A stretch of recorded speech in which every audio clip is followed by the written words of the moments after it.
Jesus once told this really great story about two people who went to pray. They sounded completely different, and believe me, there's a huge lesson in here for all of us about how we talk to God.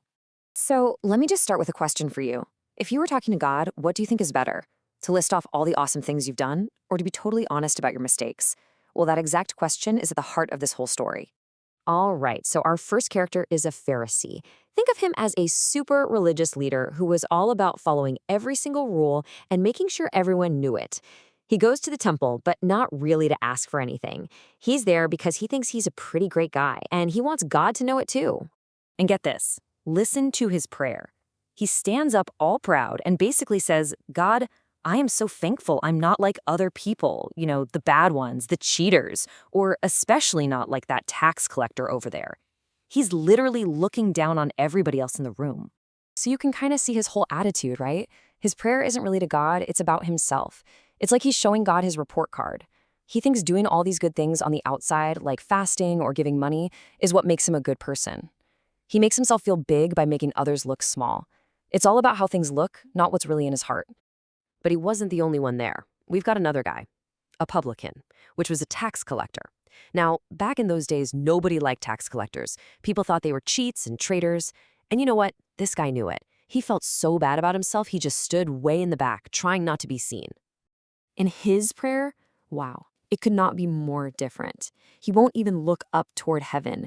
He's just beating his chest, totally heartbroken. And he says one simple thing, God be merciful to me, a sinner. That's the whole prayer. No bragging, no list of accomplishments, just a desperate cry for help. I mean, it's the total opposite of the Pharisee, right? The tax collector is completely focused on his own mess-ups. He's not looking around, comparing himself to anyone else. He knows he has no good deeds list to show off. His only shot is to throw himself on God's mercy and just hope for forgiveness. So let's just put them side by side. You've got the Pharisee, full of pride, whose prayer is basically, look at me, I'm amazing. Then you've got the tax collector, who is completely humble, praying, please just forgive me. And the result? Jesus tells us the humble tax collector went home justified, meaning forgiven and right with God. The proud guy, he went home with absolutely nothing. Now you might be thinking, this is just a simple story with a clear good guy and bad guy. But it's a little more complicated, and it can happen to anyone. Let's look at a real-life example. The Apostle Peter, one of Jesus' best friends, who actually started out thinking a lot like that Pharisee. Peter's journey just shows this so perfectly. He started out so sure of himself, boasting that even if everyone else bailed on Jesus, he never would. But then he messed up. Big time. He denied he even knew Jesus 3 times. The thing that changed everything, though, was a single look from Jesus. It wasn't an angry look, just one full of love and sadness, and it totally broke Peter's heart. He was genuinely sorry, and because of that, Jesus forgave him and even gave him a really important new mission. Peter learned the hard way that being too proud of yourself can lead to a really big fall. So what's the big takeaway from these two stories? What kind of heart does God actually listen to? Well, it all comes down to one of the biggest dangers any of us can face. Here's why pride is so incredibly dangerous. If you think you're perfect, that you've got it all figured out on your own, then you'll never, ever ask for help. It's kind of like building a wall around your heart that keeps all the good stuff, like mercy and forgiveness, from ever getting in. So what's the answer? Humility. And humility doesn't mean thinking you're worthless or terrible. Not at all. It just means seeing yourself clearly. The good parts and the parts that need work.